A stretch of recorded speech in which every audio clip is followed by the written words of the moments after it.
this deal is a referral, but please understand how powerful the referral is, because when you get a referral, you usually get the deal, right? It's not a cold call.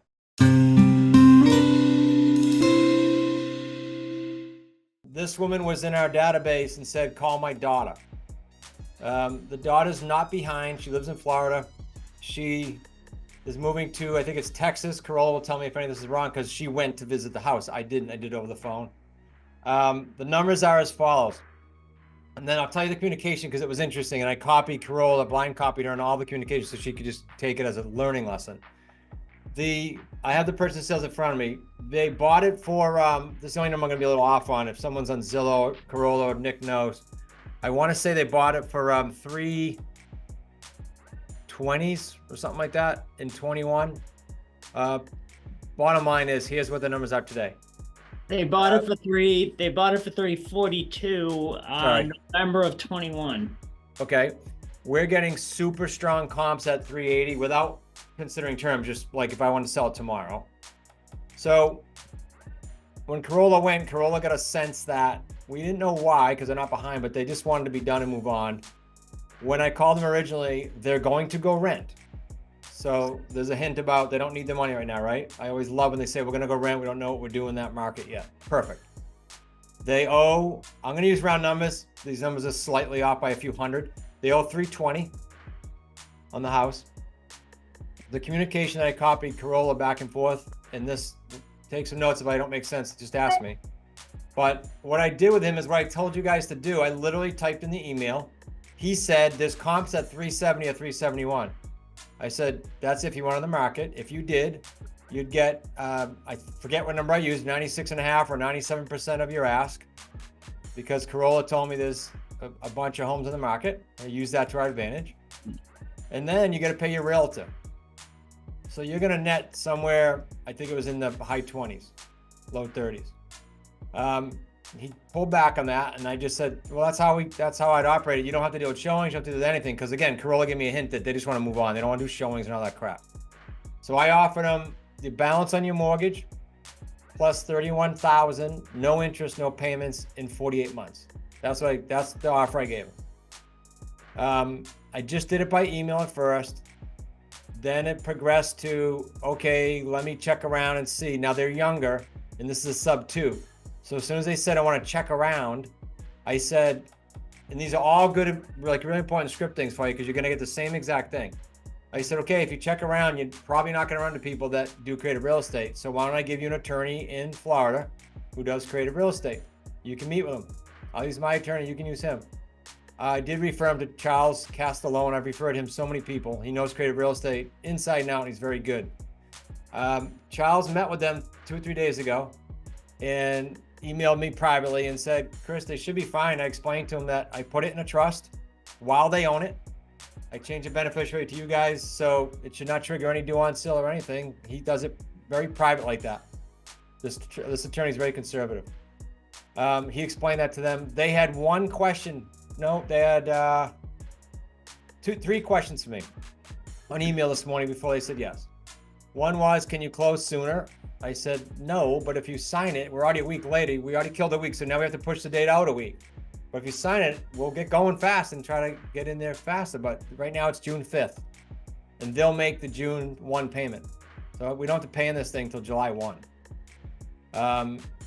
The payment on that, I want to say is like 16 and change. We didn't get the statement back in. I was just going from memory.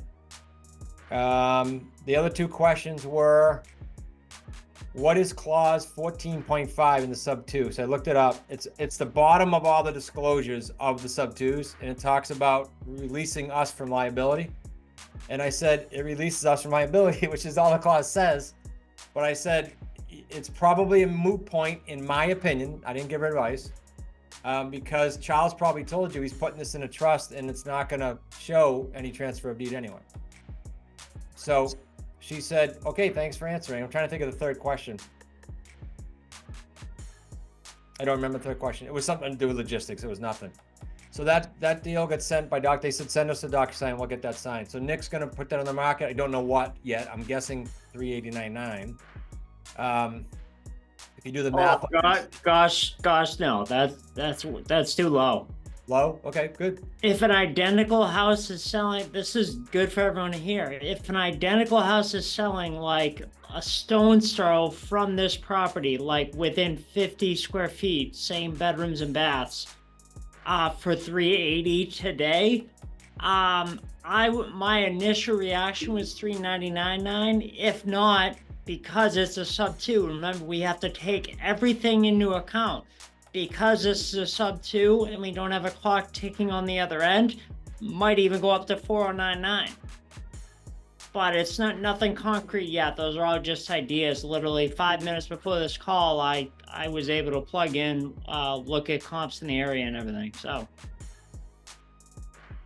Okay, so I'm trying to think of any other nuances. Any questions so far on any of those little pieces? Because they're all things you'll probably hit in a sub 2. And I don't think it would have went if I didn't have an attorney talk to them. I think they would have got squirrely by talking to someone who has no clue and say, no, don't do that. I think. So Nick, since you said it's a sub 2 and you would go up even higher because it's open-ended on our end. So could you explain that a little bit more of why you would raise the price for that? Because you're not limited to the 2 years? Good question. yeah, that's a great question. That's why I wanted to say it, because my brain, Robert, immediately went to, 399.9, even though, yeah, that's where it went. Just because I know typically when we're trying to figure out a price that we're going to sell it to a rent-to-own buyer, we look at, okay, we'll mark it up. We'll take 10% of that best comp and then mark it up by that. However, if we did that, that would put it up at 418. So that's a little bit too high. Because it's a sub 2, and we're going to have it forever, I think we would start there at 4099, and then if we get, this is all subject to change, and then if we get pushback or a bunch of pushback, which I don't anticipate we'll get, but if we do get that, that's something we can adjust down to 399.9. You will market it as a sub 2 or a rent to own, but Yep. You may just turn it into a rental primarily to begin with? No, good question. So we're going to, every time, it doesn't matter what type of deal it is, we're always going to sell it on a rent to own. And the majority of the cases, 90% of the cases, we're going to find that the buyer is able to become mortgage ready inside of 24 months. So we're going to end up doing a 24-month lease. I just didn't want to raise it too high, or this is all fluid. This is all happening literally as we speak. So these are all just ideas in my head. Just the state of the market and where it is now, as opposed to where it has been the past 4 or 5 years. I want to kind of hedge against that and not raise it too high. No, I wasn't thinking rent it, just a straight rental. That's never where my head goes initially. Let me tack on to that, Robert. What we will do, however, is when Nick has the buyer meeting, we will, after the buyer meeting's done and they think they're going for financing someday, maybe, we'll put the carrot in there that if they come up higher on their deposit, and we might even push that higher than we normally do, over time, we would consider owner financing them so they don't have to deal with the bank. And I didn't tell you guys, the underlying rate on this is, I think it's like 2.875. So we could, in theory, finance this to-be buyer, we just started here, at, pick a number, 5.5% and be way below the market. 6.5% would be below market without all the fees, right? So we have all kinds However, of. we wouldn't do that until they got to at least 10 or 15% down payment. I'd say higher. Yeah, higher. Yeah. So just ideas for you guys. There's always a deal after deal after deal, because remember, there's 31 grand due in 48 months. That's not huge.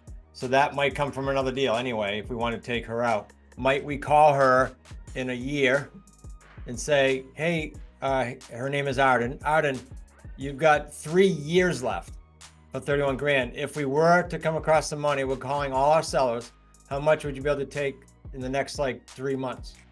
She would definitely discount that. So then we pick up another, whatever, 10 grand or so. and take it from another deal. So just again, I just took 2 pivots on you that created a 4th and a 5th payday.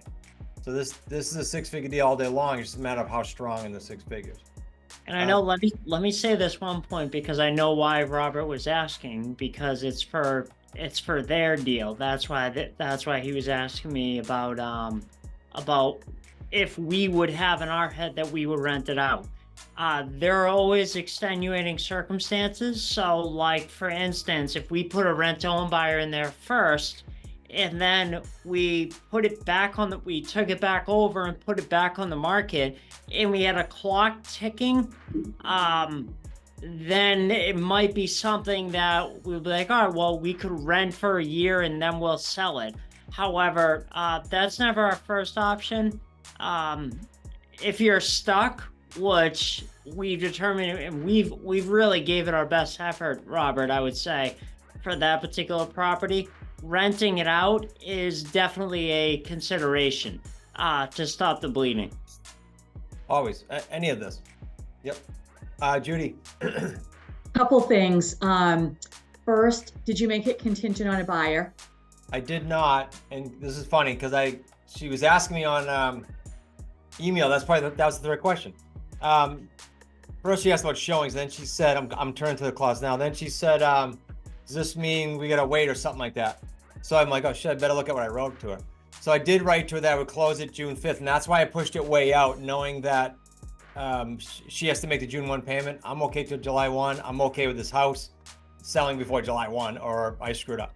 Yeah, it's a slam dunk just looking at the pictures from it. Yeah. So you either make it contingent on a buyer, or you push it far enough out. And quite frankly, if it was coming up at the end of May and the holiday was coming, and I didn't have a buyer yet, I'd call the attorney and go, look, I gotta do this, the holiday, I need another 2 weeks. There's no way they'd back out, right? In theory, I'd hate to have to do that, but you can always extend the closing bare minimum 2 to 4 weeks, sort of acceptable. Yeah. Did they say the reason they wanted the closing sooner? Maybe they'd already found a rental or something. I don't know if there was, but she was totally fine with the June 5th closing after you said no? Yeah, I just said no. I said by the time we get it all done, I wouldn't be able to do that. Okay. And did you make it contingent on any inspections? Oh yeah, the standard P&S got signed. So Corolla asked me today, what's next? I said, what's next is Sue's already getting the documents, Nick's looking at the marketing, and we'll get a home inspection. Corolla will go out and help us with that. Yeah.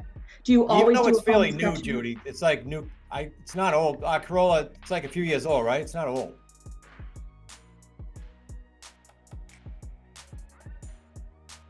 Yeah, it's not old at all. It's a very new community as well. Yeah, I but I'll think still it's do it, Judy, just in case. Okay. Yeah. Thank you. You bet.